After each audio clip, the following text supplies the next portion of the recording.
Pétrifiés dans un même frisson, les nations assistent impuissantes à l'unisson au spectacle de l'impensable survenu contre toute prédiction. Quant à moi, j'ai cette soudaine impression d'être propulsé au début d'un imprévisible scénario de science-fiction. Les médias nous abreuvent d'un flot quotidien de haine et d'horreur. Là-bas, certains paraît-il commencent à parler honneur, réclamer vengeance et guerre sur la terre entière comme aux pires heures. Dans l'immédiat, partout autour de moi, la paix toute relative s'imbibe de tensions presque palpables. On brasse de l'air, on maudit, on s'affole, on cherche des coupables, on s'agresse. Les foules finissent parfois par devenir folles dans les cités infestées de manifestants inquiétants. Le stress transpire, je crains l'incident qui nous ferait basculer vers le pire. Mon bouillant petit frère parti là-bas, moi plus sage ou trop lâche peut-être, derrière ma fenêtre retranchée pour échapper aux reproches. Et dehors des hordes de monde dans une pression plus forte encore, de foule au fer rouge chauffé s'infiltre et se faufile partout, des fils devant les rues barrées, défie une police déployée en masse pour éviter ou le serpent de s'entre-dévorer. Le choc a fait quel mot le dire, j'ai cette incontrôlable envie de vomir, et je ne cesse de me maudire, moi pitoyable naïf, d'avoir pu penser que la paix pourrait surgir des protocoles. Mais au sommet, désormais, on voit la branche pure perte et la radio colporte déjà que la guerre est à nos portes. ONU aurait implosé, les nations désunies se lancent dans la danse, mais dans des camps opposés. Et ici la même peur paralyse un par un tous les visages de ceux qui sentent un cortège de mauvais présages précéder cette chose qui s'approche et que pour la première fois réellement on envisage. Cette nuit, une radio diffuse, sous perfusion, une information pour le moins confuse. Là-bas, hier, de nouvelles armes de guerre, des régions entières rayées de la carte. C'est tout, on refuse de nous en dire plus. Pourtant, le fameux scoop non confirmé a vite fait le tour du territoire, affolant et enflammant dans les foyers, propageant une épouvante contagieuse comme Ebola.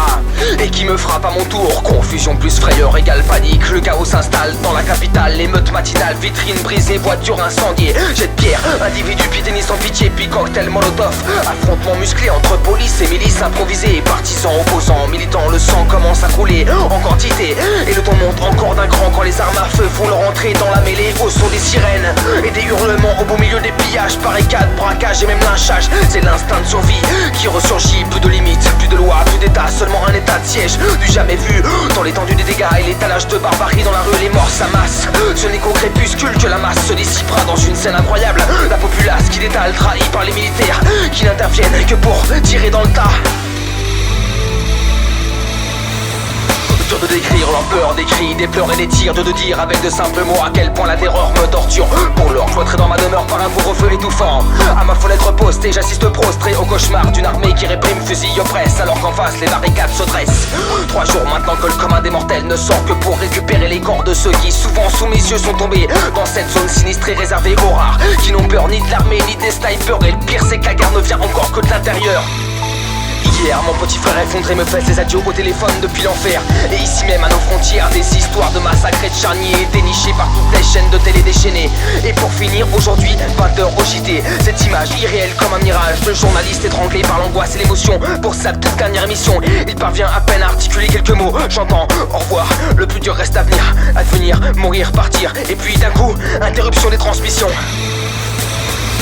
Quel jour ou quelle nuit sommes-nous? Suis-je toujours en vie ou mon heure a sonné? Homme ou bête traquée, seuls les sanglots perçus à travers les murs, et toujours les tirs viennent démentir cette sensation immonde que j'ai d'être seul au monde, enfermé, barricadé comme on nous a conseillé de le faire. Je suffoque ici, pourtant pas question de sortir, quitte à partir, pas en martyr.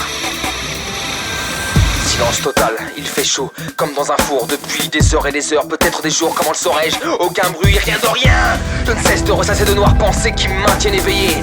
Ce putain de sommeil qui ne veut pas me gagner. 1000 fois que j'arpente ma foutue prison dont je connais tous les motifs, affreux des tapisseries, du sol au plafond, je deviens fou furieux, c'est sûr, à force de tourner en rond, comme un fauve affamé dans une cage trop étroite enfermée. Alors tant pis, je ne tiens plus trop besoin de voir l'air libre.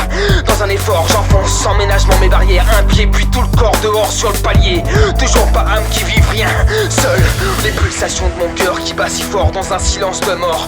Descendre les escaliers, sensation insensée de flotter, de n'avoir et de n'être plus que des souvenirs. Endormi ou réveillé, peu importe pour l'instant, il s'agit simplement de sortir, atteindre cette maudite porte. Plus qu'à pas, ça y est, je la pousse.